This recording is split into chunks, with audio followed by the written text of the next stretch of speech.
పగడాల రవి భారత సైన్యంలో ఒక సఫాయిగా పనిచేస్తున్నాడు. కరెక్ట్ జూలై 19వ తేదీ నుంచి ఇప్పటి వరకు అతన్ని జాడలేదు, అదృశ్యమైపోయాడు.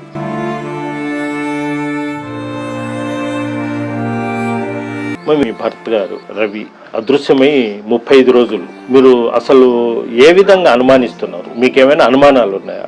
ఇప్పుడు మాకు ఒక అతని మమ్మల్ని ఇలా ఇబ్బంది పెట్టిండని చెప్పినప్పుడు అతన్ని ఎందుకు ఎంక్వైరీ చేయటం లేదు?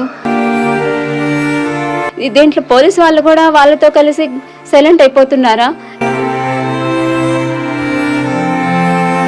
అంటే పోలీసు వాళ్ళు సేకరించడం కంటే మీరు మీ కుటుంబ సభ్యులు తిరిగి సేకరించిందే ఇది ఉంది. కనీసం వాళ్ళు సీసీ ఫుటేజ్ అలాంటివి ఏమైనా సేకరించారా? వాళ్ళు ఇక్కడ ఏమి సేకరించలేదు సార్. వాళ్ళు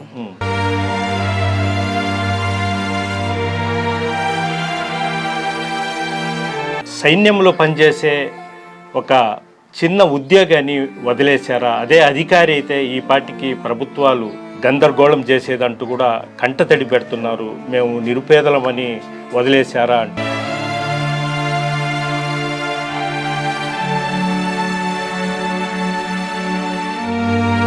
భర్త గారు ఒక చిన్న ఉద్యోగి అని నిర్లక్ష్యం వహిస్తున్నారా అనే భావన మీలో ఉందా? ఉంది సార్, ఉంది కాబట్టి వాళ్ళు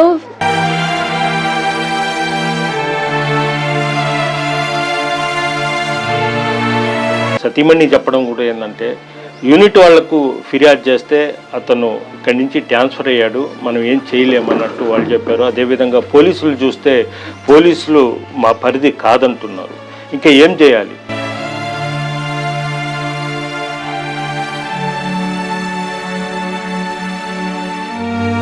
మా దగ్గర ఉన్న డబ్బు చాలా వరకు ఖర్చు పెట్టాం, పోలీసులకు కూడా ఖర్చు పెట్టి ఎతికిచ్చాం, అయినా ఫలితం లేదు. ఇంకా ఏం చేయాలని కూడా ఆ కుటుంబం అయితే సుమారు 35 రోజుల నుంచి కంటదడి పెడుతున్నారు. కనీసం ఆ ఇంట్లో పొయ్యి కూడా ఎలగలేదు.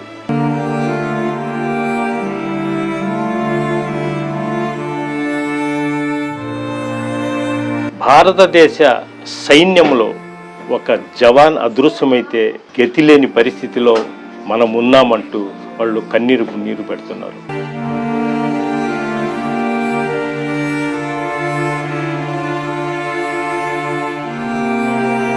Welcome to RTV.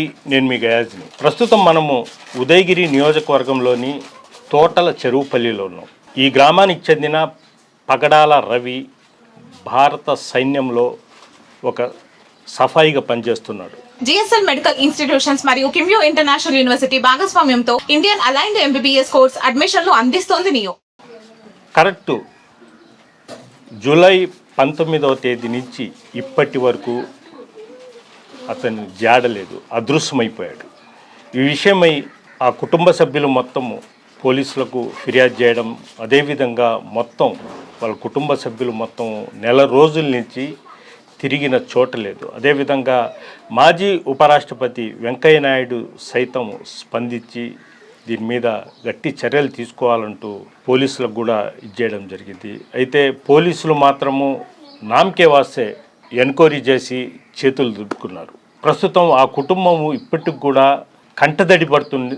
అంటే ఒక సైన్యంలో పనిచేసే ఒక చిన్న ఉద్యోగాన్ని వదిలేశారా? అదే అధికారి అయితే ఈ పార్టీకి ప్రభుత్వాలు గందరగోళం చేసేదంటూ కూడా కంటతడి పెడుతున్నారు. మేము నిరుపేదలమని వదిలేశారా అంటూ ప్రస్తుతం వాళ్ళ కుటుంబ సభ్యులు ఉన్నారు. అసలు ఏం జరిగింది, వాళ్ళు ఎక్కడెక్కడ ఎతికారు, పోలీసులు ఏం చేశారనే విషయాలు కూడా తెలుసుకునేందుకు మనం ఆ కుటుంబ సభ్యులతోనే మాట్లాడదాం. మీరు అసలు అంటే ఇప్పటికీ మీ భర్త గారు రవి అదృశ్యమై 35 రోజులు. మీరు అసలు ఏ విధంగా అనుమానిస్తున్నారు? మీకేమైనా అనుమానాలు ఉన్నాయా?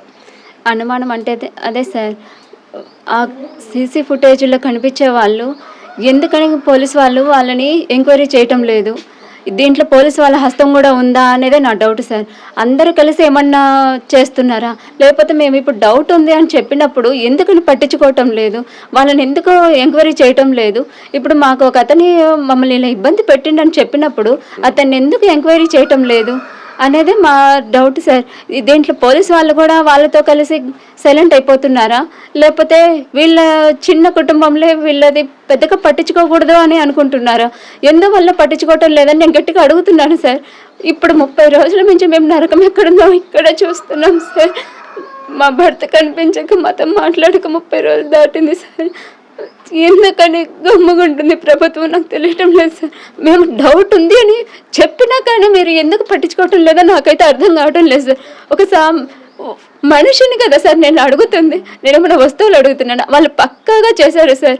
మాకు ఎటువంటి ప్రూఫ్ లేకుండా వాళ్ళు అక్కడక్కడే మొబైల్ని అక్కడక్కడే లొకేషన్లలో తిప్పి, అంటే మమ్మల్ని కన్ఫ్యూజ్ చేసేదానికి సార్, మేము వెతుక్కోవడానికి వెళ్ళాలన్నా కన్ఫ్యూజ్ చేసేదానికి కొంత సామాను బెంగళూరు పంపించి కొంత సామాను కనిపించకుండా చేసి అక్కడక్కడ లొకేషన్లలో తిప్పి ఎటు కన్ఫ్యూజ్ చేసేసి మనిషిని మాకు తెలియకుండా చేస్తున్నారు సార్. ఏ ప్రూఫ్ లేకుండా. కన్ఫ్యూజ్ కాకపోతే ఏంటి సార్, ఒక మనిషి ఒక తెలియని ఏరియాలో 4 కిలోమీటర్లు ఎలా తిరగలుగుతాడు ఒక రోజుకి? ఎలా అవుతుంది సార్ అది? ఇది అంత కన్ఫ్యూజ్ కాదా? కన్ఫ్యూజ్ చేయాలని కదా ఇదంతా చేసింది. ట్రైన్లో ఒక లగేజ్ దొంగతనం జరిగి ఉంటే బ్యాగ్ పట్టపోవాలి, దాంట్లో ఏమున్నాయని వెతికి కవర్లు పక్కన వేసి ఎవరు తీసపోరు కదా సార్. తీసపోయి వాళ్ళు బ్యాగ్ తీసపోవాలి కదా, ఎందుకు కవర్ పక్కన వేస్తున్నారు? ఎంత కన్ఫ్యూజ్ చేయడానికి కదా. అంటే అది బెంగళూరు నుంచి ఇక్కడ ఒక కెమెరా, అక్కడ ఒక ఫుటేజ్లు, ఇవన్నీ కన్ఫ్యూజ్ చేసే విషయాలా కదా సార్? మీరే ఆలోచించండి. ఇది పక్కాగా ఎవరు కావాలని చేసిందే సార్. దీన్ని ఎందుకు ఇంత నిర్లక్ష్యంగా చూస్తున్నా నాకైతే తెలియటం లేదు సార్. మమ్మల్ని కన్ఫ్యూజ్ చేసేదానికి ఇప్పుడు ఖరగ్పూర్ ఎక్కడ, భద్రక్ ఎక్కడ, ఎక్కడి నుంచి బెంగళూరు ఎక్కడ, ఇవన్నీ డౌట్లు సార్. మీ భర్త గారు ఒక చిన్న ఉద్యోగి అని వహిస్తున్నారా అనే భావన మీలో ఉందా? ఉంది సార్, ఉంది కాబట్టి వాళ్ళు చిన్న కుటుంబం, మేము ఖర్చు పెడితే చేస్తున్నారే తప్ప పలుకుతున్నారే ఆ విషయానికి, లేకపోతే పలకటం లేదు సార్. ఇప్పుడు వెళ్ళి పోయి వచ్చిన తర్వాత కనీసం మీ కుటుంబం ఎలా ఉందని పోలీసు వాళ్ళు కానీ ఏమైనా చిన్న ఇన్ఫర్మేషన్ దొరికిందని కానీ ఎవరే కానీ పట్టించుకోలేదు సార్. మేము ఖర్చు పెట్టినప్పుడైతే మాత్రమే వాళ్ళు పలుకుతున్నారు, చేస్తున్నారే తప్ప తర్వాత మీకు ఏమైంది, ఉన్నారా, ఏమైనా తెలిసిందా, లేదా మా నుంచి ఏదైనా తెలిసిందా అన్న విషయం కానీ ఏమి చెప్పటం లేదు సార్. ఇప్పుడు ఖర్చు మొత్తం మీరే భరించారా పోలీస్కి? అవును సార్, మేమే భరించాం సార్. ఇక పెట్టలేకపోతున్నాం సార్. అందుకోసమే పోలీసు వాళ్ళని, ప్రభుత్వాన్ని అడుగుతున్నాం సార్. ఇంత మేము చెప్తున్నా కానీ ఎందుకు ఆ విషయం గురించి మాట్లాడడం లేదనేదే మాకు తెలియటం లేదు సార్. ఇప్పుడు మేము చెప్తున్నాం కదా, ఒక అతను 2 నెలల నుంచి ఇబ్బంది పెట్టాడు అని చెప్పినప్పుడైనా అతన్ని పిలిపించి ఎందుకు ఇంత ఇబ్బంది పెట్టాల్సి వచ్చింది అన్న విషయం గురించి పోలీసు వాళ్ళు ఎందుకు అడగటం లేదు? అతను ఎంత బాధపడ్డాడో అని. ఎవరు ఆ వ్యక్తి? ఎవరు ఆ వ్యక్తి? ఈ ఊరే సార్, ఈ ఊరే. ఆ అబ్బాయి పొలం విషయంలో తనని చాలా ఇబ్బంది పెట్టిండు. ఆ విషయం నాకు చెప్పేవాడు సార్. చెప్తున్నా ఇప్పుడు మేము ఆ విషయం పోలీసు వాళ్ళకి చెప్పి నా అబ్బాయిని పిలిపియండి, ఎంక్వైరీ చేయండి, ఎందుకు అంత ఇబ్బంది పెట్టాల్సి వచ్చిందని నేను చెప్తున్నా కానీ ఎందుకు పట్టించుకోవటం లేదు? మా బాధ ఎందుకు వాళ్ళకి అర్థం కావటం లేదు మాకు తెలియటం లేదు సార్. మేము మనిషి కనిపించక ఇంత బాధపడుతుంటే పోలీసు వాళ్ళకి కనికరం లేకుండా పోతుంది సార్. అసలు ఏం జరుగుతుంది, వాళ్ళు ఎందుకు పట్టించుకోవటం లేదు అన్నది మాకు అర్థం కావటం లేదు సార్. నాకైతే ఎక్కువ అక్కడే డౌట్ సార్. ఖరగ్పూర్లో ఫుటేజ్ దగ్గర కనిపించిన వ్యక్తులను ఎంక్వైరీ చేస్తే ఏమైందా, అసలు ఏంటి ఆ విషయం అనేది కనీసం వాళ్ళు చేశారన్నది కూడా కదా సార్. మనిషిని చూస్తుంటారు కదా, చూసారా ఈ మనిషి ఎక్కడైనా దిగాడా, ఎక్కాడా అనే విషయమైనా తెలుస్తుంది కదా సార్. ఎందుకు అలా అడగటం లేదు? చేశారన్నది మీరు ఎంక్వైరీలో మీకు తెలుస్తుంది కదా. ఎందుకని గమ్ముగుంది పోలీసెస్ వ్యవస్థ? ఎందుకు గమ్ముగుంది? గవర్నమెంట్ వాళ్ళు ఇప్పుడు నేను అనిత మేడం అడిగాను. పోలీసు నిన్న కూడా ప్రెస్ మీట్ పెట్టేసి మేము ఎతికాము, మా 3 టీంలు పోయాయి, మొత్తం చూసాము, మా ప్రయత్నాలు మొత్తం చేశాము, మా పరిధి కాకపోయినా మేము చేశాము అని వాళ్ళు చెప్పుకుంటూ వచ్చారు. దాన్ని ఏమంటారు సార్? అటు యూనిట్ వాళ్ళు యూనిట్లో లేడు అంటున్నారు, ఇటు వీళ్ళు మా పరిధి కాదు అంటున్నారు. అయితే మేము ఎక్కడికి వెళ్ళి అడగాలి సార్ న్యాయము? ఎక్కడికి వెళ్ళి అడగాలి మీరు చెప్పండి. నేను ఇప్పుడు డ్యూటీలో ఇప్పుడు ఇదే పరిస్థితి ఇంకెవరికైనా వస్తే ఏంటిది? ఇలాగే మీరు ఉంటారా? ఇప్పుడు యూనిట్లో ఉంటున్నా కానీ యూనిట్లో ఉంటే మేము చేసేవాళ్ళమని వాళ్ళనే, ఇక్కడ ఒక పరిధి కాదని మీరు సైలెంట్గా ఉంటారు. మరి ఇప్పుడు ఆ మనిషి ఎలా రావాలి?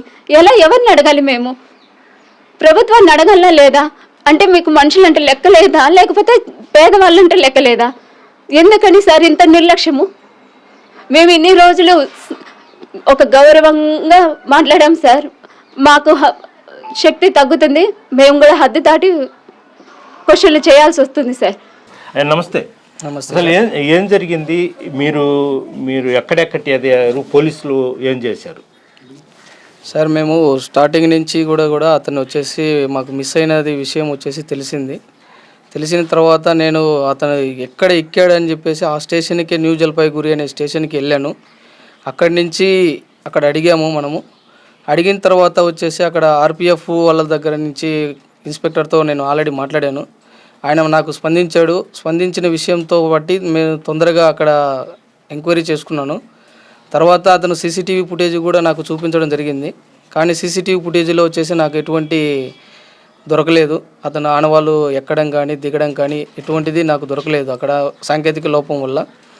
తర్వాత వచ్చేసి అక్కడ ఉన్న టీటీసీ ఆఫీస్కి వెళ్ళేసి ఆ కార్యాలయంలోకి వెళ్ళేసి అక్కడ ఉన్న మేనేజర్ని అడిగాను.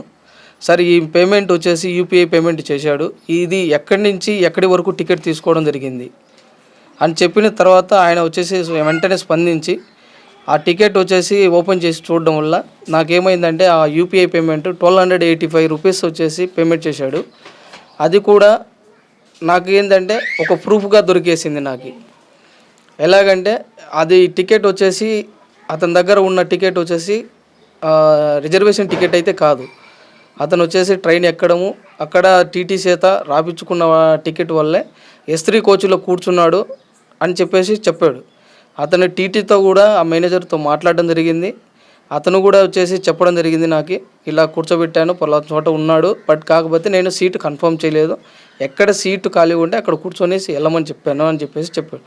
నేను ఇంకొక విషయంగా ఏంటంటే ఆరోగ్యం పరంగా కూడా మనిషిని అడిగినాను. ఆరోగ్యంగా పరంగా అతను ఏమన్నా ఇబ్బంది పడుతున్నట్టుగా ఏమన్నా ఉన్నదా అని చెప్పేసి అడిగితే అతను వచ్చేసి ఏం ప్రాబ్లం ఏం లేదు, అతను బాగా నార్మల్గానే ఉన్నాడు, అటువంటి సమస్య లేదని చెప్పడం జరిగింది. ఆ తర్వాత మళ్ళీ మాల్దా స్టేషన్కి నేను డైరెక్ట్గా మాల్దా స్టేషన్కి వెళ్ళిపోయాను. మాల్దా స్టేషన్లో వచ్చేసి అక్కడ సీసీటీవీ ఫుటేజ్ అడిగితే వాళ్ళు నాకు పర్మిషన్ ఇవ్వలేదు.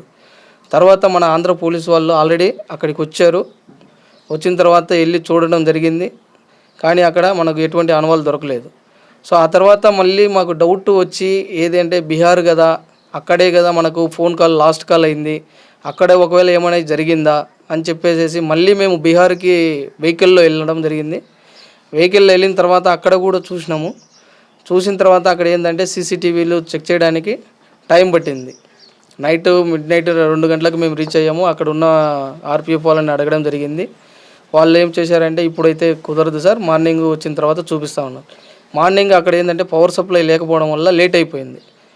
అటు ఇటు 11:30కి అట్లాగా మాకు చూపించినప్పుడు కూడా దాంట్లో ఏంటంటే కొన్ని మాత్రమే మాకు కనపడ్డాయి, మిగతాటి అతను దిగడం కానీ ఎక్కడం కానీ ఎటువంటిది జరగలేదు. సో అక్కడి నుంచి మేము ఏం చేసామంటే పోలీస్ వాళ్ళకి అప్పటికే 3 days అయిపోయిందని చెప్పేసి అక్కడి నుంచి న్యూ జల్పాయిగురికి వెళ్ళిపోయారు. వాళ్ళు రిటర్న్ అయిపోయారు. వాళ్ళకు ఫ్లైట్ టికెట్ బుక్ చేసాము, వాళ్ళు రిటర్న్ అయిపోయారు. మేము అక్కడి నుంచి రిటర్న్గా వీళ్ళు ఆల్రెడీ చూసుకొని వచ్చారు. ఎక్కడి నుంచి అంటే భద్రక నుంచి ఆల్రెడీ ఒక్కొక్క లొకేషన్ నుంచి చూసుకుంటూ వస్తున్నారు. కానీ వీళ్ళు చూసుకొని వచ్చింది ఏంటంటే జస్ట్ జీఆర్పీఎఫ్కి వెళ్తున్నారు, యూడీ కేసెస్ ఉన్నాయా లేవా అని చెప్పేసి అడుగుతున్నారు. అది అడిగిన తర్వాత ఇప్పుడు ఒకటి అంటే పోలీసు 3 టీంలు వేసాము, 3 టీంలు మొత్తం రవి కోసం గాలిస్తున్నారు అన్నారు. వాళ్ళు 3 టీములు అనేది వాళ్ళు చెప్తున్నారు సార్. కాకపోతే వచ్చింది 2 SIలు, 2 కానిస్టేబుల్, ఒక IT పర్సన్ వచ్చారు. 5. ఇది కూడా ఏంటంటే ఫస్ట్ టైం కాదు, సెకండ్ టైం వీళ్ళు ఫోర్స్గా మేము అనిత మేడం దగ్గరికి వెళ్ళడం, ఆ తర్వాత వెంకయ్య నాయుడు సారు అక్కడికి ఫోన్లు చేయడము, ఇవన్నీ జరిగిన తర్వాత వీళ్ళు 3 టీములు అని చెప్పారు. కానీ అక్కడికి వచ్చింది 5 నెంబర్సే. ఆ 5 నెంబర్స్లో వచ్చేసి వీళ్ళు 2 SIలు ఉన్నారు, 2 కానిస్టేబుల్ ఉన్నారు, ఒక IT పర్సన్ ఉన్నాడు. అంతకుమించి తప్ప వేరే ఏం లేదు. 3 టీములు అనేది వీరు ఎంతమందిని పంపించారనేది వాళ్ళని అడగాలి సార్. అంతకుమించి తప్ప వాళ్ళు చేసింది. ఇప్పుడు మొత్తం ఖర్చు మీరు భరాయిచ్చారా, పోలీసు పెట్టుకున్నారా, ఎట్లా? ఖర్చు మేమే పెట్టాం సార్. మ్యాక్సిమం వచ్చేసి వాళ్ళకు ఎక్కడ దిగినా కానీ ఎక్కినా కానీ కూడా మొత్తం ఖర్చు మేమే పెట్టుకుంటూ వచ్చినాం. ఇప్పటి వరకు కూడా మేము వాళ్ళు ఏమి కావాలనేది కూడా మేము అన్నీ వచ్చేసి ఇచ్చాం సార్ వాళ్ళకి. సుమారు ఎన్ని లక్షలు ఖర్చు పెట్టి ఉంటారు కేవలం పోలీస్కి మీరు? పోలీసులకి అంటే మనం సుమారుగా అయింటుంది సార్, 5 lakhsకి అబోవే అయింది. బట్ కాకపోతే మనం ఏంటంటే అమౌంట్ అనేది మనం ఇది చేయలేదు ఇప్పటి వరకు. ఇప్పటి వరకు వాళ్ళకి ఇంత ఖర్చు పెట్టామని చెప్పేసి మనం అయితే కౌంటింగ్ చేయలేదు. మ్యాక్సిమం అయితే మాకైతే 5 lakhs పైనే పెట్టాము. కానీ మాకు ఇప్పటి వరకు ఏంటంటే ఆ జాడ అనేది వాళ్ళు కనిపెట్టలేకపోయారనేది ఒక బాధ. ప్లస్ ఏంటంటే నేను సంపాదించిన వివరాలను బట్టేసి చూస్తే నేను సంపాదించిందే ఎక్కువగా ఉంది. అంటే పోలీసు వాళ్ళు సేకరించడం కంటే మీరు మీ కుటుంబ సభ్యులు తిరిగి సేకరించిందే ఇది ఉంది. కనీసం వాళ్ళు సీసీ ఫుటేజ్ అలాంటివి ఏమైనా సేకరించారా? వాళ్ళు ఇక్కడ ఏమి సేకరించలేదు సార్. వాళ్ళు నేను లాస్ట్కి వచ్చేసి వాళ్ళు వెళ్ళిపోయిన తర్వాత 1 by 1 స్టేషన్ నేను దిగుతా ఖరగ్పూర్కి వచ్చాను. లాస్ట్ ఖరగ్పూర్లో దిగిన తర్వాత వాళ్ళను అక్కడికి వెళ్ళేసి ఆర్పిఎఫ్ జేఆర్పిఎఫ్ సార్ వాళ్ళని రిక్వెస్ట్ అడుగుతానే వాళ్ళు వచ్చేసి వెంటనే స్పందించి నాకు సీసీటీవీ ఫుటేజ్ చూపించారు. చూపించిన ఎమ్మటే అక్కడికి వెళ్ళాను. సీసీటీవీ కెమెరా ఆఫీస్కి వెళ్ళేసి అక్కడికి వెళ్ళి చూడడం జరిగింది. కరెక్ట్గా మాకేంటంటే ఆ S3 కోచ్లో నుంచి మా బావ అయినటువంటి పగడాల రవి అక్కడి నుంచి లోపల నుంచి దిగడం జరిగింది. అక్కడికి వెళ్ళేసి బయట ఫేస్ వాష్ చేసుకోవడం, తర్వాత వచ్చేసి అతను 10 నిమిషాలు బండి ఆగిన వల్ల అక్కడే తిరగడము, బయట చూడటం, అతని లగేజ్. ఇప్పుడు సీసీ ఫుటేజ్ మీరు తీసుకున్నారా లేదంటే ఊరికే ఫోటో తీసుకున్నారా? లేదు సార్, అది యాక్చువల్గా ఏంటంటే మేము అడిగాము. ఒరిజినల్గా మాకు కావాలని చెప్పేసి పెన్ డ్రైవ్ కావాలంటే పెన్ డ్రైవ్ తెచ్చుకుంటాను అని చెప్పేసి అడిగాను. సో వాళ్ళు ఏమన్నారంటే మీకైతే ఇవ్వడం జరగదు, అఫీషియల్గా వాళ్ళు పోలీసు వాళ్ళకి ఇస్తామని చెప్పేసి అన్నారు. సో దానివల్ల మేము రిక్వెస్ట్ అడిగినాను, మేడం జస్ట్ మేము ఫోటోలోనే మా మొబైల్లో వచ్చేసి వీడియో తీసుకుంటానని చెప్పేసి వాళ్ళని అడగడం జరిగింది. వాళ్ళు వెంటనే సరే ఓకే మొబైల్కి అయితే మీరు తీసుకోవచ్చు అని చెప్పేసి చెప్పడం జరిగింది. అక్కడి నుంచి నేను మా వాళ్ళకు ఫార్వర్డ్ చేయడం జరిగింది. అదైనా కనీసం పోలీసులైనా సీసీ ఫుటేజ్ సేకరించి చూసారా? అంటే రవి చుట్టూ ఒక రెడ్ షర్టు బ్లాక్ బన్ అట్లా వేసుకొని ఒక 5-6 మంది ఉన్నారు. కనీసం సీసీ ఫుటేజ్ చూసి వాళ్ళు ఎవరు, ఎందుకున్నారు, ఏ ప్రాంత వాసులైనా ప్రయత్నాలు ఏమైనా చేశారా? లేదు సార్, ఇప్పటి వరకు వాళ్ళు ఏంటంటే అనుమానం వాళ్ళ మీద మాకు కూడా ఏంటంటే అనుమానం చూసిన ఎమ్మటే వాళ్ళ నలుగురిని అప్పుడే ఆ వీడియోలోనే చూసినప్పుడేనే నేను గ్యాదర్ చేశాను. అతనితో పాటు వచ్చేసి 5 మంది ఎందుకు సరౌండింగ్ చేస్తున్నారు, అతనితో పాటు ఎందుకు మాట్లాడుతున్నారు అని చెప్పేసి నేను వాళ్ళని అడగడం కూడా జరిగింది. చెప్పడం సార్ అనుమానంగా ఉంది, వాళ్ళని కొంచెం చూడండి అని వాళ్ళకి చెప్పడం కూడా జరిగింది. కాకపోతే ఇప్పటి వరకు వాళ్ళ గురించి వీళ్ళు ఎందుకంటే సెకండ్ టైం వెళ్ళినప్పుడు ఖరగ్పూర్ వెళ్ళేసరికల్లా వీళ్ళు రీచ్ అయ్యే టయానికి అక్కడ ఉండే ఒరిజినల్ వీడియో వచ్చేసి డిలీట్ అయిపోయింది, ఆటో డిలీట్ అయిపోతుంది. 30 days కంటే ఎక్కువ ఏ స్టేషన్లో కూడా స్టోరేజ్ అయితే ఉండదు. అందుకని చెప్పేసి వీళ్ళకు ముందుగానే చెప్పుకుంటూ వస్తున్నాము. కానీ ఇప్పటి వరకు మాకేంటంటే అది ఆ సీసీటీవీ ఫుటేజ్కి ఆల్రెడీ వీళ్ళకు చెప్పాము, కొంచెం తొందరగా తీసుకోండి సార్ అని చెప్పేసి. దాంట్లో ఉండే 5 members అనే వాళ్ళను కొంచెం గ్యాదర్ చేసుకునేసి మనం ఏంటంటే తొందరగా వాళ్ళను ఫేస్ని వచ్చేసి కరెక్ట్గా పట్టుకోవచ్చు అని చెప్పినా కానీ కూడా వీళ్ళు ఏమి నెగ్లెక్ట్ చేశారు సార్. సార్ మీరు చెప్పండి, అంటే మామూలుగా మీకు ఎవరి మీద అనుమానం ఉంది? ఇక్కడ ల్యాండ్ ఇష్యూ కూడా గొడవ ఉంది, దాని మీద కూడా పోలీసులు విచారించారా? అదేమో సార్ పోలీసులు విచారించింది అయితే మాకు తెలియదు సార్. మేము వచ్చేసరికి అక్కడ అంటే ఈ 24వ తేదీ ఇక్కడి నుంచి బయలుదేరడం జరిగింది సార్. మేము ఖరగ్పూర్ పోయిన తర్వాత 25 మధ్యాహ్నం అయింది. మధ్యాహ్నం అయిపోయిన తర్వాత అక్కడ పోలీసు వాళ్ళతో మేము మాట్లాడేసి అక్కడ మొత్తం భద్రక్ ఏరియాలో మాకు ఇచ్చిన లొకేషన్ బట్టి మేము అక్కడంతా తిరగడం జరిగింది సార్. మాకు ఎటువంటి ఆధారాలు అనేది దొరకలేదు సార్. తర్వాత వచ్చేసరికి ఒక 10 మందిని కానీ 15 మందిని కనిపెట్టి మేము ఆ ఏరియాలలోనే బాగా తిరగాలి, 10 మంది మనుషులు మాట్లాడేసి అనే ఉద్దేశంగా మేము అక్కడ వాళ్ళకి ఫోన్ చేసాము. అక్కడ మనుషులు కూడా వస్తామని చెప్పారు రేపు మార్నింగ్. అంతలేక మనకి ఇక్కడి నుంచి ఆంధ్ర పోలీసు వాళ్ళు వచ్చారు సార్. అక్కడికి వచ్చిన తర్వాత ఆ రోజు నైట్ అక్కడ స్టే చేశారు సార్. ఆ రోజు నైట్ అక్కడ స్టే చేసిన తర్వాత మార్నింగ్ వచ్చేసరికి భద్రక్ రైల్వే స్టేషన్కి వెళ్ళారు. వాళ్ళతో మాట్లాడారు, స్టాంపులు వేయించుకొని ఫోటోలు దిగారు సార్. తర్వాత వచ్చేసరికి బాలాసూర్ పోయారు. బాలాసూర్ నుంచి మళ్ళీ అదే విధంగా జరిగింది. తర్వాత ఖరగ్పూర్ పోయారు, అదే విధంగా జరిగింది సార్. తర్వాత అక్కడి నుంచి నైట్ మళ్ళీ అక్కడ స్టే చేసాం సార్. స్టే చేసిన తర్వాత ఇంకా ట్రైన్లో పోతే కుదరదు, మనకు వెహికల్ కావాలన్నారు సార్.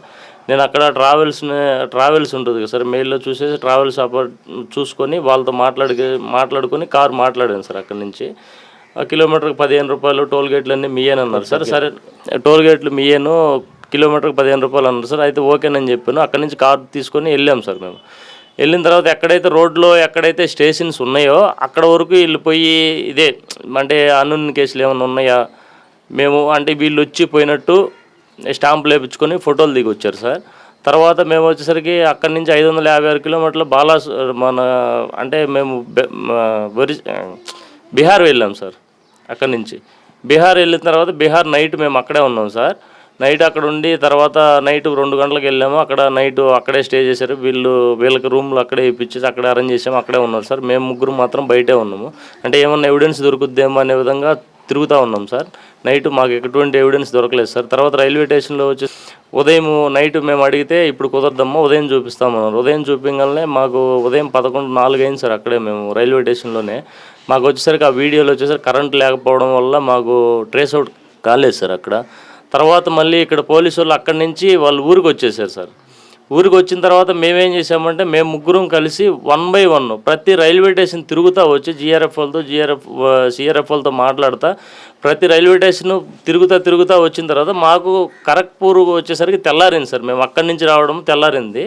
ఖరగ్పూర్లో మాకు వీడియో అనేది మాకు దొరికింది సార్. అది వీడియో దొరికిన తర్వాత మేము కూడా ఏం చేసామంటే వీడియో దొరికిన తర్వాత మళ్ళీ ప్రతి రైల్వే స్టేషన్ ఎక్కడైనా దొరుకుతుందా అని ప్రతి రైల్వే స్టేషన్ అనేది నిద్ర లేకుండా ప్రతి రైల్వే స్టేషన్ తిరుగుతా విజయవాడకు వచ్చాం సార్. 2వ తేదీకి విజయవాడ నైట్ 2వ తేదీ. ఒకటి సెల్ టవర్ 33 సార్. రెండు సెల్ టవర్లు ఇచ్చారు, లొకేషన్స్ ఇచ్చారు సార్ మాకు. 3 రోజులు ఒకే సెల్ టవర్ ప్రాంతంలో ఉన్నాడు చూపించింది అంటే వాళ్ళంటే మేము విన్నాం సార్. అంతే. మాకు లైవ్ లొకేషన్ అనేది సెల్ అనేది ఎక్కడెక్కడ అంటే నా సెల్ ఉంది కదా సార్. ఇప్పుడు ఏ ఏరియాలో తిరిగింది అనేది మనకు ముందు ట్రేస్ అవుట్ చేసుకోగలిగితే ఎక్కడ ఉండాలనేది ట్రేస్ అవుట్ చేసుకోగలం సార్. కానీ ఏ ఏరియాలో ఉండేది అనేది ట్రేస్ అవుట్ చేయలేదు సార్ వాళ్ళు. లాస్ట్ లొకేషన్ మాత్రమే ట్రేస్ అవుట్ చేశారు సార్ వాళ్ళు. ఎక్కడంటే లాస్ట్ లొకేషన్లో 2 లొకేషన్లు ఇచ్చారు సార్ మాకు. ఆ లొకేషన్లు మొత్తం తిరిగాం సార్ మేము. అక్కడ పోలీసు వాళ్ళని పెట్టుకొని అక్కడ తిరిగాము 3 రోజులు 4 రోజులు అక్కడ అంతా తిరిగాము సార్. వీళ్ళు వచ్చిన తర్వాత మేము మళ్ళీ అక్కడి నుంచి వెళ్ళాల్సి వచ్చింది సార్. సరే అలాంటి వాళ్ళతో వీళ్ళు పిలిచి మాట్లాడడము లేదంటే అక్కడ ఏదైనా చేయడము అలాంటివి ఏమైనా చేశారా? అలాంటిది ఏం లేదు సార్. అక్కడికి వచ్చిన తర్వాత అంటే ఫస్ట్ టైం వచ్చిన తర్వాత అటువంటిది ఏమైతే చేయలేదు sir. First time second time వచ్చిన తర్వాత అక్కడ పోలీసు వాళ్ళతో అప్రోచ్ అయ్యి ఎక్కడెక్కడ అనేది వాళ్ళు మాట్లాడుకున్నారు సార్. మాట్లాడుకున్న తర్వాత మేము పోయాం సార్. పోయిన తర్వాత మేమైతే ఎక్కడెక్కడైతే అడిగామో వాళ్ళని ఇక్కడ ఒక దిక్కు వచ్చేసరికి మాకు రూమ్ రెంట్కి కావాలి అని అడిగారు సార్. ఒక అతను చెప్పాడు సార్ మాకు రూమ్ రెంట్కి కావాలి మీకు ఏమన్నా ఉందా అని అడిగాడు. అడిగితే లేదు 15 రోజుల తర్వాత రెంట్కి ఇస్తాము ఖాళీ లేదని చెప్పాడు. ఒక అతను బ్యాగ్ తగిలించుకొని వస్తే అని చెప్పారు సార్. ఒక ఆవిడ వచ్చేసరికి టీ కొట్టే ఆవిడే ఒక 50 రూపాయలు డబ్బులు ఇచ్చాడు. టీ తాగాడు. టీ తాగిన తర్వాత అతను పిలిస్తే పలకకుండా వెళ్ళిపోయాడు అనే విధంగా చెప్పారు సార్. పోలీసు వాళ్ళు వచ్చేసరికి వాళ్ళ దగ్గరికి వచ్చేసరికి ఎంక్వైరీ చేసుకొని వచ్చారు సార్. అంటే మొత్తం మీద మీరు ఎవరి మీద అసలు ఏ విధంగా అనుమానిస్తున్నారు సార్? మాకు వచ్చేసరికి ఖరగ్పూర్ రైల్వే స్టేషన్లో వచ్చేసరికి 4-5 వచ్చేసరికి అతన్ని చూడడం అనేది బాగా అంటే అతను అబ్జర్వేషన్ చేయడం అంటే మొహం కడుక్కున్న తర్వాత రావడం జరిగింది. ఒక అతనితో మాట్లాడడం జరిగింది. రెడ్ టీ షర్ట్ అతనితో మాట్లాడడం జరిగింది సార్. మాట్లాడిన తర్వాత రైలు ఎక్కాడు, మళ్ళీ దిగాడు. మళ్ళీ దిగిన తర్వాత మళ్ళీ అతనితో మాట్లాడడం జరిగింది సార్. తర్వాత మళ్ళీ అటు పోయిన తర్వాత అప్పుడు వీళ్ళు సరౌండింగ్ చేస్తున్నారు సార్ అబ్బాయిని. అంటే అక్కడ కూర్చున్న వాళ్ళు రావడము సరౌండింగ్ చేయడము లోపల అదే సంథింగ్ అంటే సైకిల్ చేయడము ఆ విధంగా అనేది మేము బాగా వీడియోలు అనేది చూసాము సార్. మేము చూసిన తర్వాత ఉరుకుంటపాడు ఎస్ఐ గారికి కూడా చెప్పాము సార్ ఆ వీడియో తెప్పియండి సార్, ఎవరో మనం ట్రేస్ అవుట్ చేస్తే మనకు కొంచెం అంటే ఉరుకుంటపాడు అని ఆ క్లూ వచ్చింది మనకేంటంటే మన ఖరగ్పూరా లేకుంటే బారాసూరా లేకుంటే భద్రక్క ఈ ఏరియాలో వాళ్ళు కానీ అయి ఉంటే వాళ్ళ ఫోటోలు మనం తీసుకుంటే ఆ ఏరియాకి పోయిన తర్వాత మనం వాటి స్టేషన్లు తిరిగితే మనకు వచ్చేసరికి ఏదో ఒక ప్రూఫ్ అనేది వాళ్ళ మీద పాత కేసులు ఏమైనా ఉన్నాయా లేకుంటే ఎక్కడోళ్ళు అనేది మనకు కొంచెం ట్రేస్ అవుట్ అవుతుంది సార్ అని చెప్పేసి మేము ఎస్ఐ గారికి కూడా చెప్పాము సార్. కానీ వీళ్ళు వీడియోలు అనేది తెప్పించడంలో కూడా విఫలమయ్యారు సార్. పూర్తిగా విఫలమయ్యారు సార్. మేము సెల్లులో తీసుకొచ్చిన వీడియో వరకే స్ట్రోలింగ్ అవుతుంది సార్ ఈ రోజు వరకు కూడా. వాళ్ళైతే ఒరిజినాలిటీగా ఏమి వీడియో తేలేదు సార్. పోయి వచ్చారు పోలీసులు. అదేవిధంగా కావలి డిఎస్పి ప్రెస్ మీట్ పెట్టి చెప్పడం ఏంటంటే మనకు అసలు ఈ కేసు సంబంధం లేదు, లేదంటే వరికుంటపాడు పరిధిలో తోటల చెరువుపల్లి ఉంది, ఆ గ్రామానికి చెందిన జవాన్ కాబట్టి మేము 0 ఎఫ్ఐఆర్ చేసి ఇది చేస్తున్నాము, మేము చేసే ప్రయత్నం మొత్తం చేసాము, మా టీములు మొత్తం ఇది చేసాము, అన్నట్టు ప్రెస్ మీట్ పెట్టి చేతులు దుట్టుకున్నారు. దాన్ని మీరు ఏమనుకుంటున్నారు? అసమర్థత అనుకుంటాను సార్. నేను పోలీసు వాళ్ళ అసమర్థత వల్లనే ఈ విధంగా జరిగింది అనుకుంటాను సార్. 1000 కిలోమీటర్లు మేము తిరిగాము, 1000 కిలోమీటర్లు చేసాము అన్నారు కదా సార్. ఇప్పుడు 3 టీములు పంపించామన్నారు సార్. ఫస్ట్ 3 వచ్చారు సార్. ఫస్ట్ వరకుంటపాడు ఎస్ఐ గారు, తర్వాత 2 కానిస్టేబుల్ వచ్చారు సార్. తర్వాత వచ్చేసరికి సెకండ్ టైం వచ్చినప్పుడు వచ్చేసరికి మన కావలి ఎస్ఐ గారు, వరకుంటపాడు ఎస్ఐ గారు, తర్వాత 2 కానిస్టేబుల్, ఒక అతను ఐటీ అతను వచ్చాడు సార్. కానీ వాళ్ళు చెప్పిన దాన్ని బట్టి చూస్తుంటే, వాళ్ళు వెతికిన దాన్ని బట్టి చూస్తుంటే అసలు ఎక్కడో ఎతుకుతున్నట్టు అనిపించింది సార్ నాకైతే. మేము కూడా అడిగాము సార్. ఫస్ట్ టైము మీరు లొకేషన్లు ఇచ్చారు కదా, ఆ లొకేషన్లలో మేము చూసాము, మాకైతే ఎక్కడ ఇదనేది దొరకలేదు. తర్వాత అనేసి మళ్ళీ వీళ్ళు వచ్చిన తర్వాత ఈ 30 మీటర్ల దూరంలో ఉంటుంది, ఆ సెల్లు ఉండే 30 మీటర్ల ఏరియాలోనే ఏదన్నా జరిగి ఉండొచ్చు అనే విధంగా, సెల్లు కూడా ఉండొచ్చు అనే విధంగా ఎతికారు సార్. కానీ అక్కడ అయితే ఎటువంటి ఆధారం అనేది దొరకలేదు సార్ మాకు. మేము రైల్వే ట్రాకులు తిరిగాము, వంకలలో తిరిగాము, ఎక్కడన్నా తిరిగాము సార్. ఆ ఏరియా మొత్తం చాలా ఇదిగా గాలిచ్చాము సార్. మనకి ఎటువంటిది అనేది ఆధారం అనేది దొరకలేదు సార్ మాకు అక్కడ. ఈ సంఘటన మొత్తం మీరు ఫస్ట్ నుంచి ఫాలో అవుతున్నారు, మొత్తం తిరిగి వచ్చారు, పోలీసు కంప్లైంట్ ఇచ్చారు, పోలీసులు ఒక 10-15 రోజుల తర్వాత ప్రెస్ మీట్ పెట్టి డిఎస్పీ చెప్పడం మా వల్ల కాదు అన్నట్టు చెప్పేయడం జరిగింది. ఇవన్నీ ఎలా చూస్తారు మీరు? సార్, అప్పుడు 19వ తారీఖు మనం మామూలుగా బయలుదేరినప్పుడు 20 నుంచి 21వ తారీఖు అబ్బాయి ఊరికి రావాలి, ఉదయాన్నే రాలేదు సార్. రానప్పుడు సరే ఈ ఏళ్ళ కొద్దిగా ఇదనుకున్న తర్వాత మళ్ళా రోజు పోయి ఎస్ఐ గారికి కంప్లైంట్ ఇచ్చారు. ఇచ్చినప్పుడు ఎస్ఐ గారు మన మామూలుగా 2 రోజులు లేట్ చేసింది సార్. దానికి ఆ 2 రోజులు ఒక కిడ్నాప్ అంటే మన మామూలుగా ఒకవేళ మిస్ అయింది. మిస్సింగ్ ఎట్టుంటుందంటే కొద్దిగా సీరియస్గా తీసుకోవాలి. సీరియస్గా తీగిపోయి 2 రోజులు లేట్ అయ్యారు. అలా ఇదేంటి సార్. తర్వాత వచ్చేసి మేము తెలిసిన తర్వాత తీసుకెళ్ళాం. సరే మేము వెళ్ళిపోయినాం సార్, అక్కడికి భద్రాకి వెళ్ళిపోయినాం. తర్వాత ఆడిపోయి చేస్తుండే మూమెంట్లో మళ్ళా రోజు ఎస్ఐ గారు వచ్చింది సార్. మేము ఆ చుట్టుపక్కల చూసి తర్వాత మన మామూలుగా ఇటు మాట్లాడుకొని చేద్దామని కూడా ఎస్ఐ గారు వచ్చిండ్రు. సరే ఇటు పోదామన్నారు. సరే మేమైతే పోవాలి సార్ వాళ్ళమిటి, అందుకని పోయినాము. పోయిన తర్వాత అప్పుడు ఆడ మాకు ఒక అనుమానం ఉండదంటే 2 నెంబర్లు సరే నేను పైకి పంపిస్తున్నా అన్నాడు. తర్వాత వీళ్ళు ఎస్ఐ గారు కేర్లెస్ చేసిండు సార్. 2 రోజులు మన మామూలుగా అప్పుడు లేట్ చేసిండు సార్. తర్వాత వచ్చేసి బాగా ఇంట్రెస్ట్ తీసుకొని కానీ చేస్తుంటే ఆ మూమెంట్లోనే ఒక ఇది కావాలి సార్. ఇది లేట్ అయ్యే కొద్ది మన మామూలుగా ఇదే పోద్ది సార్.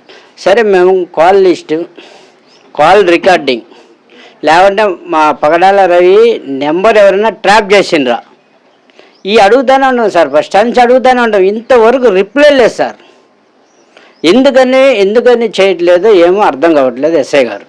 సతీమణి చెప్పడం కూడా ఏంటంటే, యూనిట్ వాళ్లకు ఫిర్యాదు చేస్తే అతను ఇక్కడి నుంచి ట్రాన్స్ఫర్ అయ్యాడు, మనం ఏం చేయలేమన్నట్టు వాళ్ళు చెప్పారు. అదేవిధంగా పోలీసులు చూస్తే పోలీసులు మా పరిధి కాదంటున్నారు.